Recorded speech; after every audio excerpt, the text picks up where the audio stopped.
The Wic Heritage Trail tells the story of some of the historic buildings, landmarks and sites of interest in the town.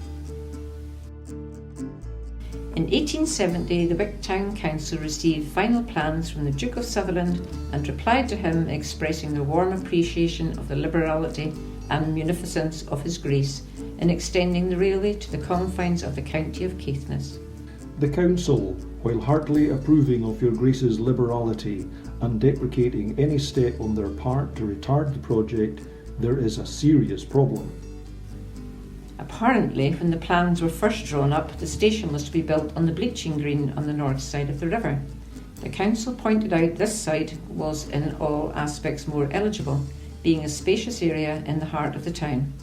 There would also be savings in building costs, as there would be no need to have cuttings or to build a bridge 1.5 miles upriver, as the riverside site would be accessed over level ground all the way from Wotton to the trading heart of the town of Wick. The council also asked the Duke of Sutherland to consider running the line from Helensdale further to the east and come through the populous parish of Latheron, saving a great loop through empty land, thus greatly benefiting a population of nearly 20,000. The Duke ignored all that the Wick Town Council had to say, and the railway came to Pulteneytown. The railway station is situated on the southern bank of Wick River, west of the town centre. It was designed by Murdoch Patterson for the Sutherland and Caithness Railway and was opened on the 28th of July 1874. The John O'Groat Journal of July 1874 states, "Our isolated and semi-detached county of Caithness is now connected with the Iron Band, which will henceforth link us to the south and will make us a regular go-ahead county." The station is a small terminus comprising a gable-ended, rectangular, plain train shed with single platform, built from Caithness flags and with a slate roof supported on wooden king post trusses. On July the 1st, 1903, the Wick and Leicester Light Railway was opened, and Wick became a junction station. The last trains to Leicester ran in 1944, although the line was not officially closed until 1951. My poor wee Leicester train. Some sing o' ships and flying bombs at hurtle through air.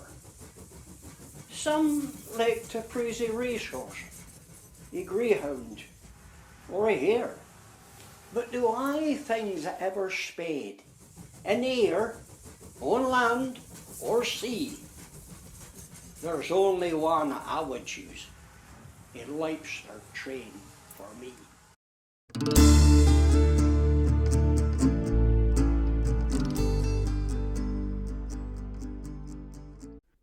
An impressive statue of Dr. Alexander stands in a prominent location above the riverside on the road leading up to Wick railway station. There can be no question that Dr. Alexander was, and remains, a highly respected and much admired figure who contributed not only to our heritage, but to public health in Caithness and far beyond, long before there was any National Health Service to care for people's needs. John Alexander was born in 1839 at Cromie Coy Farm, Wotton, where his father, William, was a farmer. John initially studied for a teaching career, but an interest in medicine took over and he qualified from Glasgow in 1867. On qualification, he worked as a surgeon at Bedlington Colliery in Northumberland. A degree of MD was conferred on him by Durham University. Returning to Wick, he set up his medical practice in 1868 and was later joined in the practice by his brother Alexander. Their practice covered much of Caithness, and Dr. John, as he was known, brought his professional skills and compassion to his many patients. It's clear that he loved Caithness and understood its people. He was quoted in the local newspaper, the John O'Groat Journal, as saying, "We are an emotional people and sentiment plays a large part in our actions. There is a strong sentimental element binding kindred and communities together, attaching us to our native place." In 1891, John Alexander became the first full-time medical officer of health for the county of Caithness. His salary was to be £300 per annum, plus £50 travelling expenses. At his own expense, he obtained a diploma in public health. As an active member of the community, he was a Justice of the Peace and a member of Wick Town Council, and he served on the Carnegie Public Library Committee. He was also a member of the United Free Church. As medical officer of health, he found the state of sanitation somewhat lacking, to say the least. One report into sanitation in Caithness around that time found livestock was permitted to share the meagre accommodation of the cottages, but though they bred thus under circumstances which would turn the blood of a sanitary inspector cold, the people seemed to thrive on this primitive mode of existence. In an extensive report to the District Committee of the county, he said that he would impress upon the council the great importance of adopting the Infectious Diseases Notification Act at an early date. Dr. Alexander died in Wick on December the 5th, 1901, and is buried in his native Wotton. His statue was designed by an Italian sculptor and erected by John Hood & Sons, the local firm of monumental sculptors who, incidentally, have an interesting history of their own and marked their 200th anniversary this year. This monument depicts Dr. Alexander as an imposing figure with what appear to be academic robes draped over his tall frame, and with a serious, studious expression on his bearded face. But we know that underneath that slightly stern exterior was a man of compassion and kindness, whose work had such a positive and lasting impact on the welfare of his community. It's good to know that we have that wonderful box of medical specimen slides. It is one of the many important and well-preserved artefacts in our Heritage Museum in Bank Row in the historic Lower Piltdown area of Wick, as an enduring reminder of his life and his very distinguished career.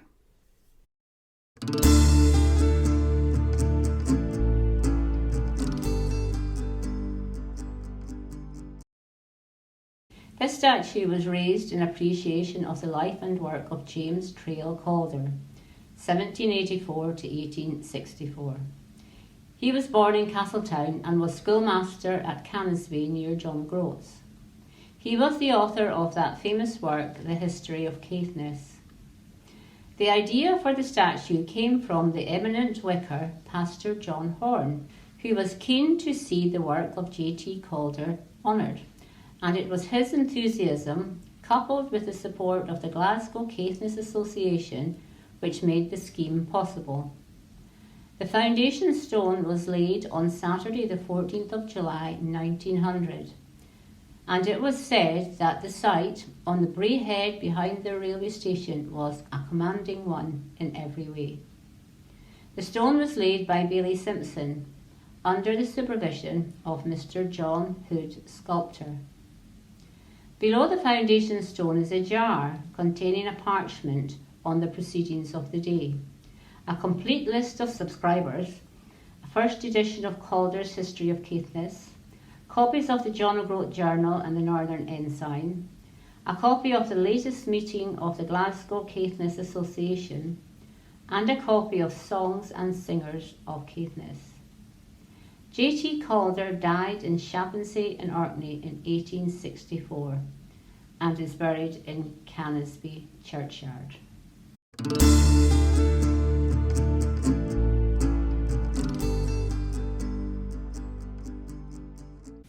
At the turn of the 20th century in Wick, Miss Wares, a well-known local seamstress, died. In her will, she left £200 to Mr. D.R. Simpson, who held the office of Bailey on Wick Town Council. At a meeting of the council, Bailey Simpson declared the legacy and stated that he, in all conscience, could not accept the money for himself, but would like to apply the money to a project which would benefit the citizens of the town. He had in mind a piece of derelict ground at the southwest corner of the town bridge, which he thought could be acquired and developed into a place of quiet recreation for the people of the town. But eventually the piece of ground was purchased from the estate of the late Professor Loutet on behalf of the townspeople of Wick.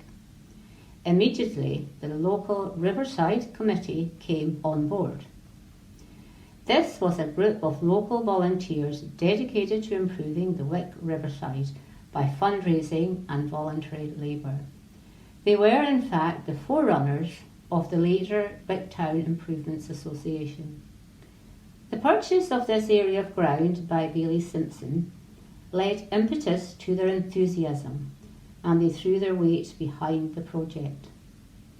Gradually steps were laid, a series of winding paths created, and trees planted. A place for local people to stroll and relax became our reality. At this point, enter upon the scene ex-Provost William Patterson Smith. Ex-Provost Smith was a man who always held the good of the town close to his heart, and he offered to donate a fountain to beautify and lend tranquillity to the area which the town council had decided to name Wears Park. The fountain was duly built entirely by local tradesmen. The lower basin was formed by Mr. Alex Sinclair, plasterer, the pedestal and rockery by Messrs. A and A Finlayson, and the plumbing by Mr. Charles Johnston. A local newspaper of the day, the Northern Ensign, reported the opening and described the fountain thus. The fountain was presented to the town by ex-Provost Patterson Smith, was set in motion on Saturday 12th October by Lady Bignald, before a large turnout of the public. The foundation and base are formed from concrete. In the middle of the basin there's a base of concrete on which is built a rockery. The lower part of the rockery is formed of red and grey Aberdeen granite, the remainder being built of quartz rock from Shetland, mainly mixed with mica. On the top of the rockery is placed the fountain, from the lower basin of which 4 jets send water perpendicularly into the air. The whole is surmounted by a seagull, out of the bill of which a spray is thrown perpendicularly. Besides these jets there are 4 in the rockery proceeding from the lion's mouths, and 9 jets in the basin. The whole adds much to the ornamentation of that part of our town. In March 1907, a poem appeared in the Ensign entitled, "I'm a member of the new town council." The poem poked fun at promises made by aspiring councillors and contains the lines, Smith's fountain up in Station Road is good as far as it goes, but I'll have a tap a 10-year-old connected by a hose.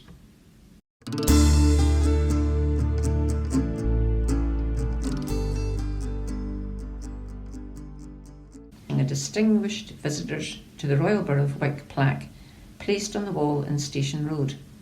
Several of the distinguished visitors were granted a Burgess ticket as a freeman of the Royal Borough of Wick during the period of 1850 to 1923. Names do not appear in a timeline, but appear to be grouped according to perceived distinction. The truth of the adage that it never rains but it pours has had a very pleasing illustration here this week. Not only have we had a visit from a number of titled men of distinction, but the ancient and royal borough of Wick has had the unique privilege and honour of adding the names of 3 very distinguished gentlemen to its highly select and honourable roll of honorary free burgesses within as many days. The particulars regarding the conferring of this honour upon Sir Oliver Moyt will be found in full elsewhere. Yesterday a similar honour was bestowed upon less distinguished personages, namely General Lord Wolseley and Viscount Peel, ex-Speaker of the House of Commons. Hence the first names on their plaque record the names of royal visitors to the town. This is followed by the names of distinguished statesmen who visited the Royal Borough, namely a former President of the United States, Ulysses S. Grant, whose ancestors came from the Scottish Highlands. Next, 3 former Prime Ministers of Great Britain are inscribed. 2 Chancellors of the Exchequer, followed by a Speaker of the House of Commons, are noted. Sir Oliver Moyt, Premier of Ontario, Canada, whose parents were born in Caithness, was considered to be a very important visitor to the county. Next appears men who were famed for their associations with the armed forces. The names of authors, philosophers, scientists, historians, philanthropists, and men of the church follow. Although all were distinguished in their own right, some only met fame and fortune after their visit to Wick. Not that there is a direct correlation. None reached fame because they had visited the town, and some simply passed through, such as Itch Rider Haggard on his route south, following his rescue from a shipwreck off the Isle of Stroma.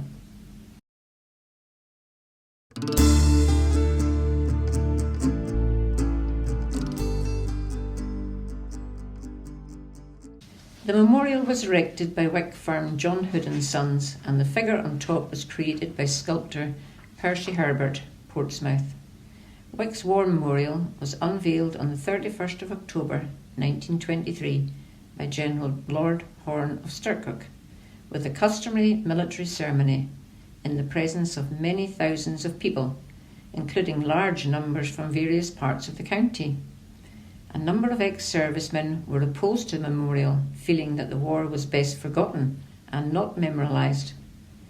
Pupils of Wick High School diligently researched each of the names from the fallen of World War I and produced the book They Never Returned. This resource details the lives and military careers of 276 men who gave their lives during the war.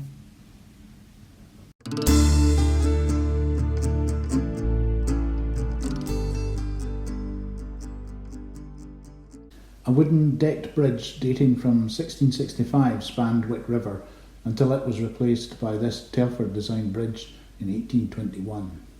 It in turn was replaced by the current three-span bridge designed by engineer Murdo Patterson and was officially opened in May 1877, although the Prince and Princess of Wales crossed the New River Bridge some months prior to its official opening, when the royal visitors, accompanied by the Duke of Sutherland, paid a flying visit to Wick on their onward journey to Thurso and John O'Groats.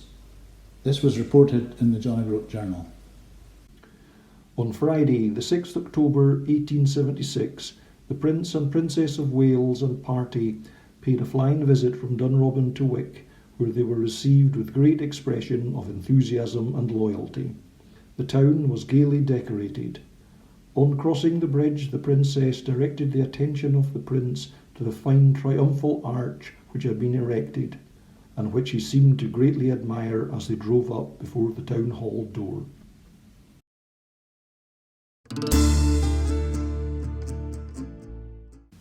When Alexander Sinclair returned from America in 1883, having made his fortune, he built what is now Mackay's Hotel. The council of that day instructed him to put a name on the short end of the building, as they deemed it a street. Hence, Ebenezer Place appeared in the town's records from 1887. Ebenezer Place measures 2.06 metres, 6 feet 9 inches, and is home to just one doorway belonging to number 1 Bistro, part of Mackay's Hotel. The street was formally recognised as a record breaker by the Guinness Book of Records in 2006. After 50 hours and with many detours, Craig Glenday, Editor-in-Chief of the Guinness Book of World Records, arrived in Wick and declared a new world record 1 hour later.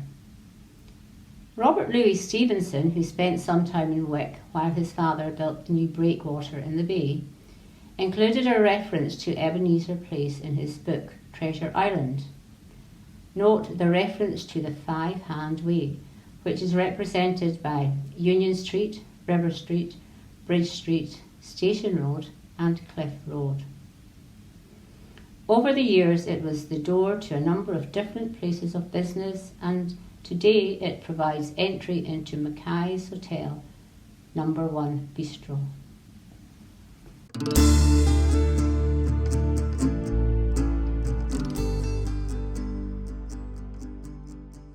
The John O'Groat Journal, better known as O'Groat, has left a huge legacy, not only in recording the history of Wick and the wider county, but also in the built heritage of the town, with its impressive stone-built offices in Union Street, once a hive of activity.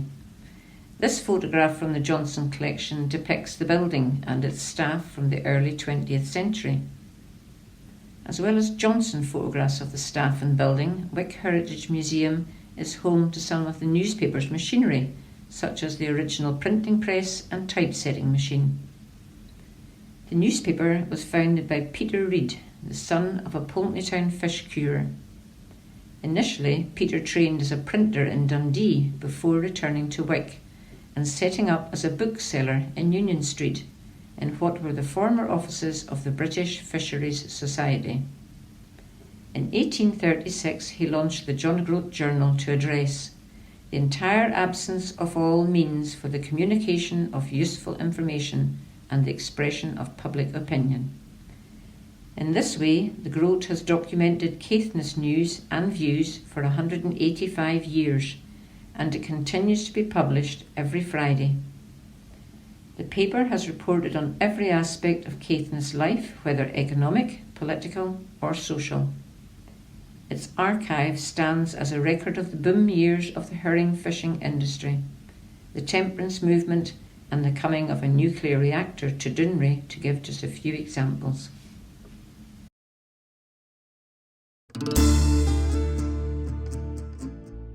The technology was basically 19th century. It was linotypes, clanking, clunking machinery. Place had a haze, smelt of oil and ink, and it was pretty dirty. Well, a linotype machine was like a big piece of machinery with what they called magazines, and the magazines contained little moulds for all the typeface, which was sort of moulded and made into a linotype operators actually typed. It wasn't like an ordinary typewriter keyboard, it was a different keyboard. But they produced the print for the newspaper, and they were the sort of top of the tree. They thought themselves they were the top sort of workers. The apprentices were the bottom rung of a ladder. Good example is when you went in the morning, there was this coat rack or coat pegs along the wall, you know. So the foreman was the number one, and the deputy foreman number two, and then the sort of main guy was 3, 4, 5, 6. I was right at the bottom, you know. I think I had an old nail because I wasn't really that important. And I suppose your main ambition in life was to get your coat hung on further up the ladder, or further up the rail, you know.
The role of the Wic Society is to preserve and promote the heritage of Wick and its surrounding area.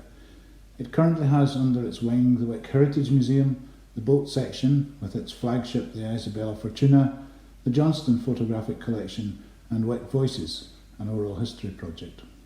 The Wic Society is an organisation run entirely by volunteers who bring a wealth of knowledge and a vast array of skills to ensure that the history and heritage of Wick and the surrounding area is preserved and made accessible for future generations.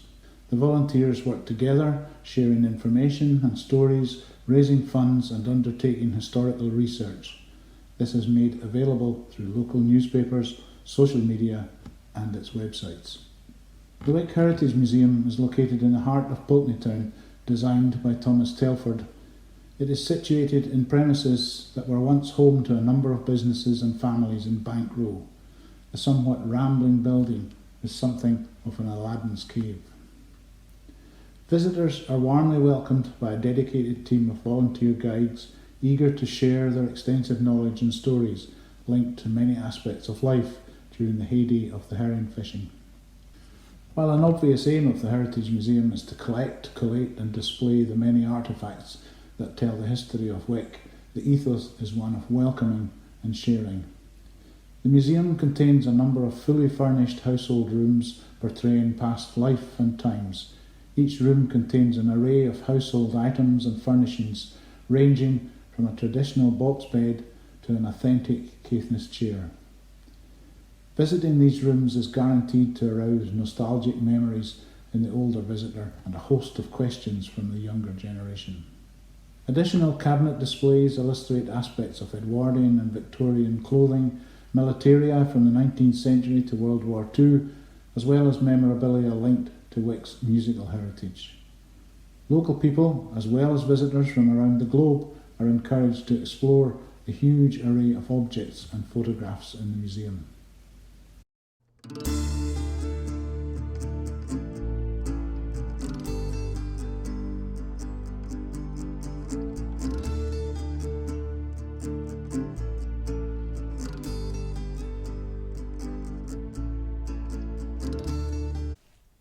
One of the most striking yet tragic photographs in the Johnston collection is that of the bomb devastation in Bank Row.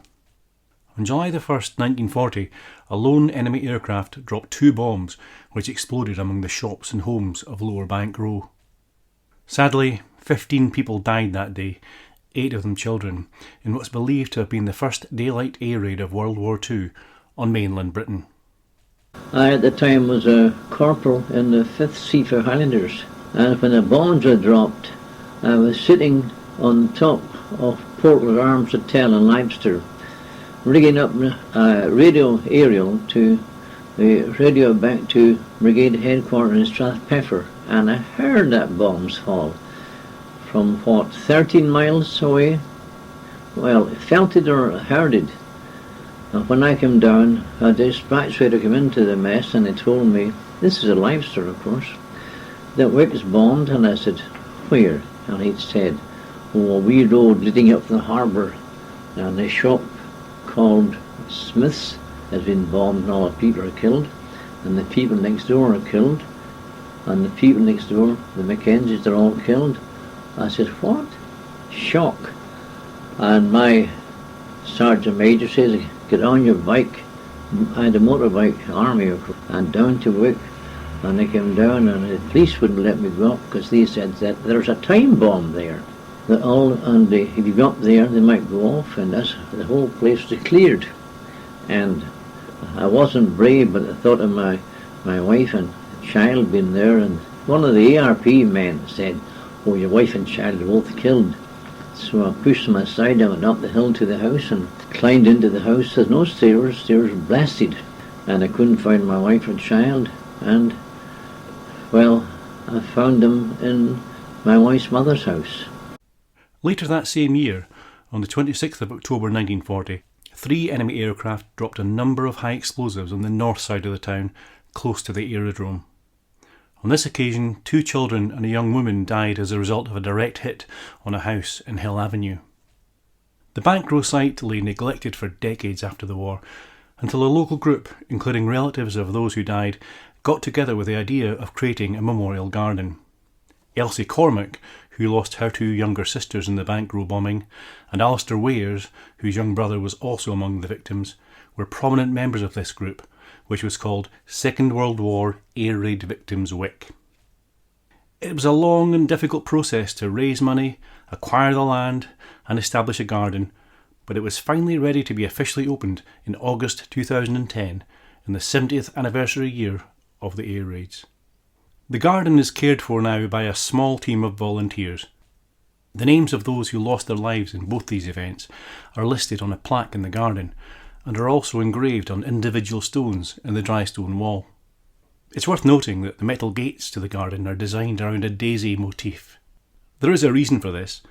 Elsie had spoken fondly of how her 5-year-old sister, Betha Miller, one of the youngest victims, had loved to make daisy chains.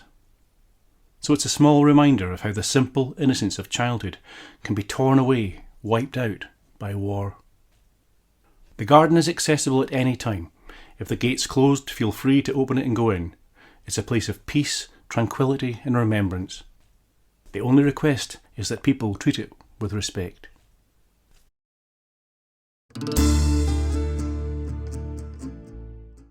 Particularly during the dank, wet weather, when the steps themselves were pretty greasy and the walls beside them were pretty black, I can remember thinking that it wasn't just a physical set of steps we were going up. There was actually some malevolent creature that inhabited the black steps that was ready to push any of us down if it felt so inclined. So we walked up with a great deal of trepidation in my early years and walked down, even more so with a great deal of trepidation. I can remember particularly having to go up the Black Stairs myself without my mother and without my sister offering me their sort of protective custody, as it were. And what I would do is I would wait at the bottom of the stairs and wait for someone to walk up, and I would trot at a close distance behind them because I didn't want to go up there myself. And then I would purchase the fish and I would wait at the top of the stairs and wait for someone to go down. I'd have to maintain some kind of distance because it would sort of prompt people to ask why I was hassling them or following them. And that was my early experience of going up and down the Black Stairs, until I eventually realised that there was no malevolent creature. The only malevolent creature was something that inhabited my head.